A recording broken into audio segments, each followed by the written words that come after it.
Wala po mangyayari sa bansa natin, mga kaibigan at mga kapatid. Excuse me.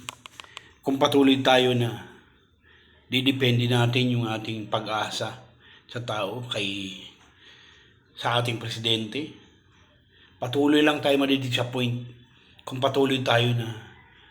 Kasi kaya tayo nadidisappoint, mga kaibigan at kababayan. Tayo po kasi ay parang naghahanap ng hero na magliligtas sa atin sa mga kahirapan, sa mga dinaranas natin na problema sa pang-araw-araw sa buhay natin. Walang ganun, mga kaibigan at kababayan. Walang ganun. Kapag ikaw ay nagtiwala sa isang tao, halimbawa sa presidente o sa mga congressman o sa senador, mabibigo ka lang. Yan ang ano sa atin, yan ang sakit natin mga Pilipino. Kaya patuloy tayong nadidisappoint sa mga leader natin. Tinatayo natin sila o binubuto natin sila sa pag-asang ililigtas nila tayo sa kahirapan. Mga kaibigan at mga kababayan, walang ganun. Huwag kayo naghahanap ng ganun. Unang-una, magandang bagay na dapat niyong gawin. Magtiwala tayo lahat sa Diyos. Dahil siya talaga ang pinagmumulan ng lahat para maging maayos ang lahat. Huwag kayong didepende sa tao. Kasi sabi sa Biblia, sumpahin niya mga taong dumidepende sa kanyang kapwa. Sabihin, sinusumpa ng Diyos yung mga nagtitiwala sa mga kapwa niya tao. Hindi. Dapat sa Diyos tayo magtiwala sapagkat siya lang ang taong excuse me, solusyon sa mga problema natin. Hindi ho ang tao, kahit sino pa yan. Hindi po si Marcos, hindi po si Pangulong Marcos at hindi si Pangulong Duterte. O hindi si Tulpo, o sino man. Kundi ang Diyos lang. At pagka tayo ay nagtiwala sa tao at hindi tayo gumalaw, patuloy tayong lulukuhin ng ating pinagtitiwalaan na tao. Patuloy tayong guguyuin. Hindi tawag na guyo. Guguyuin tayo ng ating kapwa. Kaya, huwag tayong magtiwala o umasa sa tao. Kasi may bigo tayo. Huwag masyado mataas yung ating pagpapahalaga sa tao na halos lalaan natin yung buhay natin. Sakripisyo natin yung buhay natin para lang ipagtanggol siya. Huwag ganun. Walang ganun. Kasi, pagka nabigo tayo, yung tao na yun ay bumagsak. Ano yung mukhang kaharap natin sa tao? Marami rito social media, lakas nila magano, lalo na yung mga vlog. Talagang ipag-away yan. Nakipagburahan, nakipagbatbata ng salita.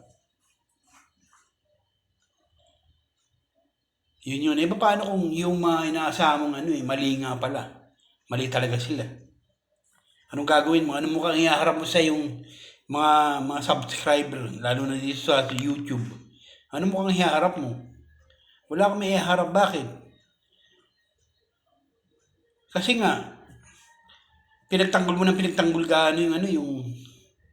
yung tao na hindi naman dapat talaga ipagtanggol dahil talaga namang ang lahat ng tao, kahit sino pa, kahit gaano pa kabuti yan, may mga may mga dark side yan, may mga double life yan. Sino? Kahit sinong leader dito ang namuna sa bansa natin na walang dark side o double life na sa buhay nila naging sabihin masama na pinamuhay nila sa Pilipinas. Sino? Sige, magbanggit kayo.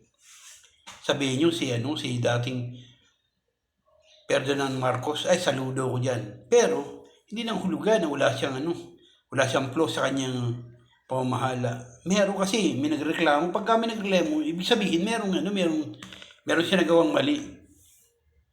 Hindi siya perfect. O kahit man yung ating presidente ngayon, si Bongbong Marcos, meron siyang dark side na O maging si Duterte, sinasabi niyo na magaling na leader.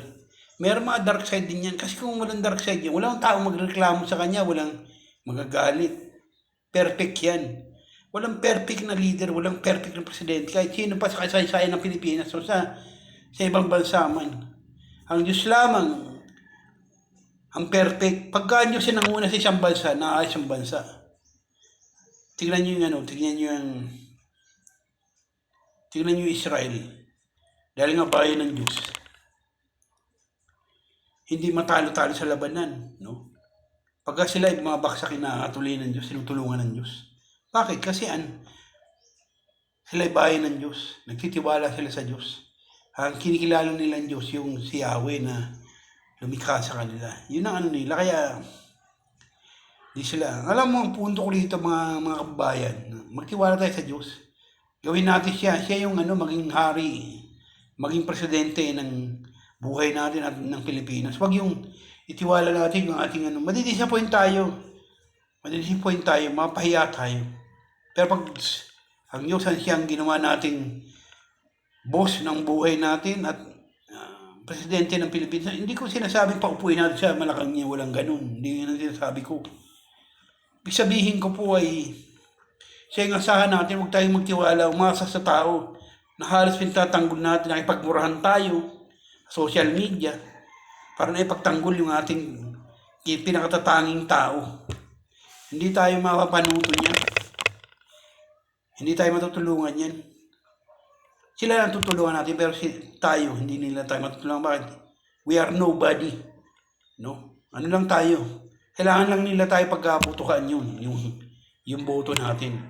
Pero pagka sila kailangan natin, may mga magbibigay sila ng tulong, pero hindi yung sapat sa ating pangailangan talagang natin sa buhay natin. Kaya magtiwala tayo sa Diyos, huwag dun sa tao. Kasi may bigo tayo. Huwag tayo yung pagmurahan tayo sa social media para lang ipagtanggol yung ating hinahangaan o ginagalang na leader o presidente ng bansa. O yung mga leader ng bansa, naging leader ng bansa. Si Jesus lang, pagtiwala natin, hindi tayo mabibigo kailanman. Kasi sabi sa Biblia, sino magtitiwala, umasa sa Diyos, hindi nabibigo. Yun po. Huwag tayo umasa, huwag tayo laging mag-expect kaya binubuto natin. Parang hero, yung hero ba? Parang Superman, ganun. Ay, walang ganun. Dati sa Big Lie.